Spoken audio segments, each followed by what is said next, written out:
Hello students, welcome to your English class. इस video में हम लोग जो हैं बच्चों डिस्कस करेंगे चैप्टर 7 के part 1 a baker from Goa के इम्पॉर्टेंट लॉन्ग क्वेश्चंस। तो बच्चों आप इन क्वेश्चंस पर फोकस करके चलिएगा। मैं वीडियो में आपको क्वेश्चन एक्सप्लेन कर रही हूँ, प्लस मैं आपको इसकी पीडीएफ भी साथ में भेज दूँगी। Okay, so focus students, let's discuss question number 1। During our childhood in Goa the baker used to be our friend, companion and guide. What does this statement tell you about the character of the narrator? हमारे बचपन के दिनों में गोवा में baker जो है हमारा दोस्त, साथी और गाइड हुआ करता था। इस स्टेटमेंट से आपको नरेटर के कौन से कैरेक्टर के बारे में या नरेटर के कैसे चरित्र के बारे में पता चलता है। Are there some traits of the character of narrator which need to be developed in you? क्या नरेटर के अंदर जो है नरेटर के कैरेक्टर के कुछ ऐसे गुण हैं, ऐसे ट्रेड्स हैं जो कि आपके अंदर भी डेवलप होने चाहिए। चलिए डिस्कस करते हैं। The narrator Lucio Rodrigues becomes nostalgic as he talked about a traditional Goan village baker who occupied a special place in the society. हमारे नरेटर साहब जो लूसियो रॉड्रिग्स हैं वो बहुत ज़्यादा जो हैं क्या हो जाते थे, नॉस्टैल्जिक फीलिंग रखते थे, नॉस्टैल्जिया उन्हें हो जाता था जब वो अपने ट्रेडिशनल गोवन विलेज बेकर के बारे में बात करते थे, जिसकी कि उनकी सोसाइटी में बहुत इंपॉर्टेंट जगह थी, एक स्पेशल जगह थी। He refer to baker as his friend, companion and guide. और वो अपने बेकर को जो है क्या कहते थे, दोस्त, साथी और गाइड कहा करते थे। कहते थे it shows that the people of Goa are rich in human values. बच्चों, एक बेकर जो आपको ब्रेड बेचने के लिए आ रहा है, ब्रेड दे के जा रहा है, केक दे के जा रहा है, ब्रेड बैंगल्स दे के जा रहा है, उसको आप अपना दोस्त, साथी, गाइड ये सब बता रहे हो, तो इससे पता चलता है कि गोवा के जो लोग हैं उनमें जो है ह्यूमन वैल्यूज़ बहुत ज़्यादा थी। ठीक है ना, वो हर इंसान को जो है एक इम्पॉर्टेंट प्लेस देते थे। The narrator himself has respect for all the professions. Narrator के अंदर खुद भी हर एक प्रोफेशन के प्रति रिस्पेक्ट थी, मान सम्मान था। He never looks down upon anybody. वो किसी को नीची निगाहों से नहीं देखते थे। The baker with his discipline routine and the most sought after loaves of bread teaches the children the value of being punctual. Baker का जो है बड़ा ही डिसिप्लिन रूटीन था, अपना समय से उसको आना होता था, मॉर्निंग में, इवनिंग में उसको समय से जाना होता था। ठीक है ना, और वो जो है बड़े अच्छे से जो है लोव्स ऑफ ब्रेड वगैरह सब अपनी बास्केट में अरेंज करके लाता था। उससे जो है बच्चों को क्या वैल्यू पता चलती है, पंक्चुअलिटी की वैल्यू पता चलती है। आप लाइफ में पंक्चुअल रहेंगे तो आप हमेशा लाइफ में कामयाब होंगे। Punctuality is most important. Certain social values like love, compassion, empathy and a sense of cooperation are there that need to be developed. और बहुत सी जो है सोशल वैल्यूज़ हैं, जैसे कि प्यार हुआ, कंपैशन हुआ, एम्पैथी हुई, ठीक है ना, और एक दूसरे के साथ सहयोग करना हुआ, अपने काम को समय से करना, सबसे अच्छे से बात करना, सबसे जो है हंस के मुस्कुरा के बात करना, सबके साथ कोऑपरेट करना, ये सारी वैल्यूज़ जो है सोशल वैल्यूज़ हमारे बच्चों के अंदर डेवलप होनी ज़रूरी है। आप सभी के अंदर डेवलप होनी ज़रूरी है। This qualities make a person a useful member of the society. अगर आपके अंदर ये सारी क्वालिटीज़ हैं, आप सबके साथ हंस के मिलजुल करके व्यवहार करते हैं, अच्छे से बोलते हैं, अच्छे से व्यवहार करते हैं, मान सम्मान करते हैं, रिस्पेक्ट देते हैं दूसरों को, तो उससे जो है आप सोसाइटी के एक यूज़फुल मेंबर बन जाते हैं। Moreover no profession should be looked down upon. और सबसे बड़ी बात है कि हमें किसी भी व्यवसाय को, किसी भी काम को जो है नीची निगाहों से नहीं देखना चाहिए। अगर कोई हमारे घर में नौकर भी काम कर रहा है, अगर कोई रिक्शा चलाने वाला भी है, तो वो उसका प्रोफेशन है, हमें उन्हें नीची निगाहों से या हीन भावना से नहीं देखना चाहिए। चलिए नेक्स्ट क्वेश्चन डिस्कस करते हैं। Question number 2। The Portuguese still remember their good old days, the traditional bakers and their loaves of breads. This fact reflected the deep rooted love for their culture and traditions. What lesson do you learn from their life? Portuguese को आज भी अपने पुराने अच्छे जो हैं दिन याद आते हैं। ट्रेडिशनल बेकर, ब्रेड के लोव्स, ये सब याद आते हैं। इससे जो है ये पता चलता है कि उन्हें अपने कल्चर से, अपने ट्रेडिशन से कितना गहरा प्रेम था, कितना गहरा लगाव था। तुम उनके जीवन से क्या जो है शिक्षा लेते हो। बच्चों, क्वेश्चंस वही होते हैं, बस घुमा फिरा के पूछे जाते हैं। ठीक है ना, तो अगर आपने बात का जो है डीप रूट मीनिंग समझ लिया, ठीक है ना, चैप्टर का पूरा सार समझ लिया, तो कोई भी क्वेश्चन आए आप उसको जो है अपने वर्ड्स में डिस्क्राइब कर सकते हो उसके आंसर को। The author enjoys listening to the stories of the elders about the Portuguese baker and their delicious loaves of bread. Author को बड़ा मज़ा आता था जब वो अपने बड़ों से जो है कहानियाँ सुनते थे पोर्चुगीज़ बेकर के बारे में और उसकी जो है स्वादिष्ट जो है लोव्स ऑफ ब्रेड के बारे में सुनते थे। The time has change now, समय बदल चुका है अब। Bakers are still remembered and metamorphically, but metamorphically, bakers को आज भी याद करा जाता है लेकिन मेटामॉर्फिकल वे में याद किया जाता है। If any person is seen wearing a half pant that reaches just below the knees and has a plump physique, he is called a baker. अब मेटामॉर्फिकल वे में कैसे किया जाता है रिमेंबर, अगर कोई भी इंसान ऐसा दिखता है जिसकी हाफ पैंट जो है वो उसके घुटनों से नीचे जा रही हो और वो थोड़ा सा जो है गोलू मोलू सा हो, मोटा सा हो, मोटू सा हो, तो उसको जो है बेकर कहा जाता है। This reflects the Goan love and respect for their tradition and culture. और इससे जो है गोवा के लोगों का प्यार और उनका सम्मान उनके ट्रेडिशन और कल्चर के प्रति झलकता है।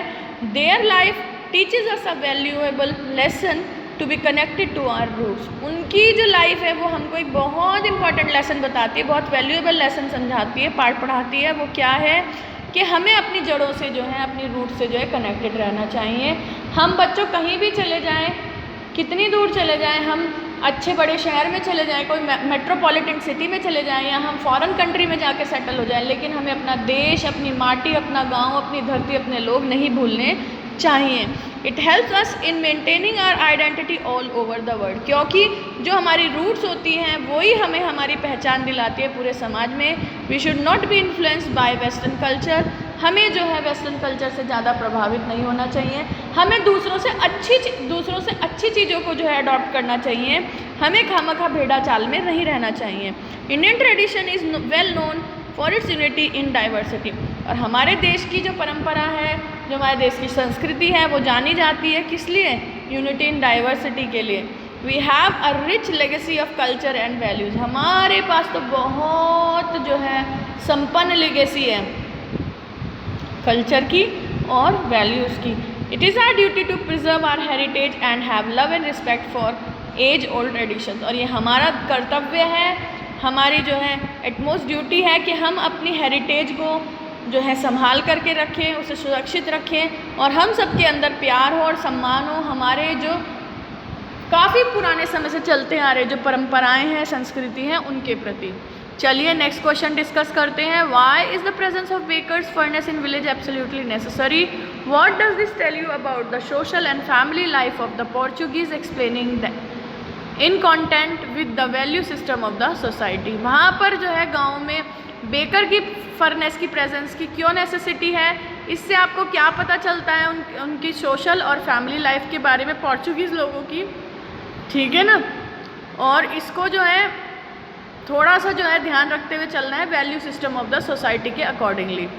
The presence of bakers furnace in the village is absolutely necessary, बहुत नेसेसरी है। मैंने पैसेज में भी बताया था आपको। The baker was his with his fragrant and sweet loaves hold a special place in the lives of the Goans। Baker जो आते थे उनके साथ एक मीठी मीठी सौंधी सौंधी सी खुशबू आती थी। उनकी जो मीठी मीठी ब्रेड्स के लोव्स वो लेकर आते थे, उससे उनकी जो है गोवा के लोगों के लाइफ में जो है एक इम्पॉर्टेंट जगह थी। Though the old bakers have died but their offsprings still continue the family profession. ये बात सच है कि जो पुराने जो बेकर्स हैं वो मर चुके हैं, लेकिन उनके बच्चे और उनके बच्चों के बच्चे आज भी उस अपने परिवार के प्रोफेशन को जो है कंटिन्यू रखे हुए हैं। The sweet loaves of bread are very popular. वहाँ की वो मीठी ब्रेड की लोव्स जो है बहुत प्रसिद्ध हैं। Even in the marriage gift it is of utmost importance to include the sweet bread, sandwiches, बॉलिनाज and other bakery items.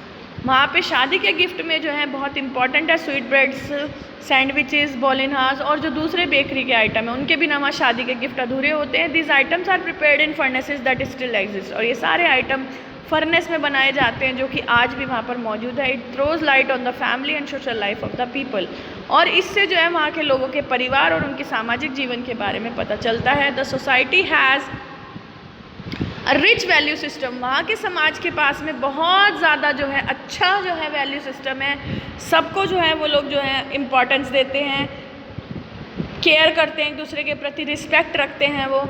We must also live together with love and follow the rituals passed on to us through generations. हमें भी जो है एक दूसरे के साथ प्रेम भाव से रहना चाहिए और जो हमारे जो हमारी रीतियाँ हैं, जो हमारे रिवाज हैं, जो कि हमारे पीढ़ी दर पीढ़ी हमारे पे पास होते जा रहे हैं, हमें उन्हें फॉलो करना चाहिए। Modernity must not be at the cost of forgetting our own tradition.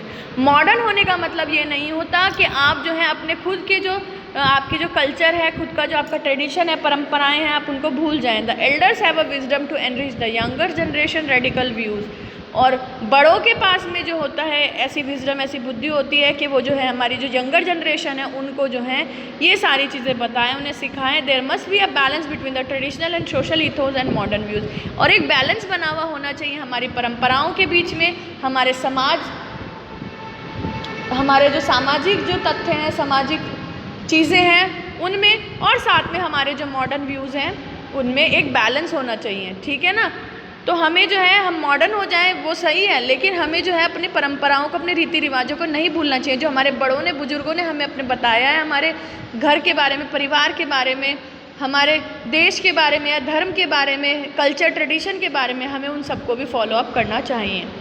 चलिए लास्ट क्वेश्चन डिस्कस करते हैं। India is known for its old traditions. हमारे देश को उसके पुरानी परंपराओं की वजह से जाना जाता है। There is unity in diversity, diversity में यूनिटी है यहाँ पे। It is all because we the Indians never forget our culture and tradition. ये इसलिए है क्योंकि हम भारतीय कभी भी अपनी संस्कृति और परंपरा को नहीं भूलते। We always cherish the traditional practices. Do you agree?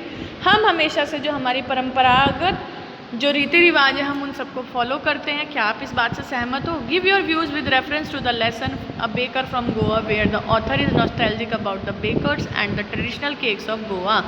अपने व्यूज़ आपको देने इस लेसन को ध्यान में रखते हुए, जहाँ पर ऑथर जो है बेकर्स और उनके जो ट्रेडिशनल केक्स थे गोवा के, उनको लेकर नॉस्टैल्जिक फीलिंग करते हैं। The author of a baker from Goa cherishes the traditional practices in Goa.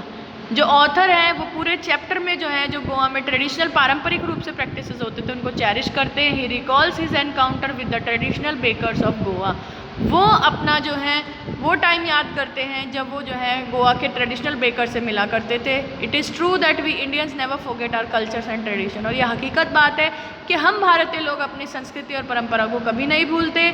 We are known for our traditional food. हम लोग अपने ट्रेडिशनल फूड के वजह से भी बहुत जाने जाते हैं। This keeps us rooted with our motherland. और इससे जो है हम अपनी मदरलैंड से जुड़े रहते हैं, मातृभूमि से जुड़े रहते हैं। It gives us a sense of pride when we think about our practices. और इससे जो है हमको एक जो है गर्व की फीलिंग आती है, प्राइड की फीलिंग आती है, हमें गर्व महसूस होता है जब हम अपनी इन प्रैक्टिसेस के बारे में सोचते हैं। The baker in the society represents the class of traditional professionals who are still keeping the old practices alive. अब बेकर की जो स्टोरी है, इस स्टोरी में जो बेकर के बारे में बताया गया उससे ये साफ जाहिर होता है कि हमारा जो ट्रेडिशनल प्रोफेशनलिस्ट थे, ठीक है ना, उनकी जो क्लास है, उनकी जो फैमिली है, वो आज भी जो है उस काम को जो है अलाइव रखे हुए हैं, आज भी उस काम को कर रही है। पीढ़ी दर पीढ़ी वो लोग उसी काम को कर रहे हैं। Lucio Rodrigues tells us that when he was a child he had a good companionship with a baker. Chapter में नरेटर हमें बताते हैं जब वो बच्चे थे तो उनकी बेकर के साथ में बहुत अच्छी जो है कंपेनियनशिप थी। He tells that the bread was baked in the furnace. वो बताते हैं कि ब्रेड को फर्नेस में बेक किया जाता था। बेकर्स को पैडर कहा जाता था। और पोर्चुगीज़ टाइम में जो है लोव्स के ईटर्स रहा करते थे जो कि ट्रेडिशनल ब्रेड मेकिंग को जो है बहुत ज़्यादा जो है चेरिश करते थे, बहुत पसंद करते थे, बहुत सराहते थे। The author does not live in Goa but he still remember the old days. अब ऑथर जो है हमारे वो गोवा में नहीं रहते इस समय पे, लेकिन वो अपने पुराने दिन उनको सारे याद हैं। He might have forgotten so many things but he still remembers everything about the Goan culture. और वो जो है हो सकता है कि बहुत सारी चीज़ वो भूल गए हों, लेकिन उनको जो है काफ़ी सारी चीज़ें जो है याद है गोवा के बेकर के बारे में, ठीक है ना, वहाँ के लोव्स ऑफ ब्रेड के बारे में, उनको सब कुछ याद है। तो बच्चों हमें अपनी जो है ट्रेडिशंस और परंपराओं पे जो है फ़ख्र महसूस करना चाहिए, उन्हें हमें नहीं भूलना चाहिए। आई होप आपको ये क्वेश्चन समझ में आ गए होंगे। Thank you, have a good day.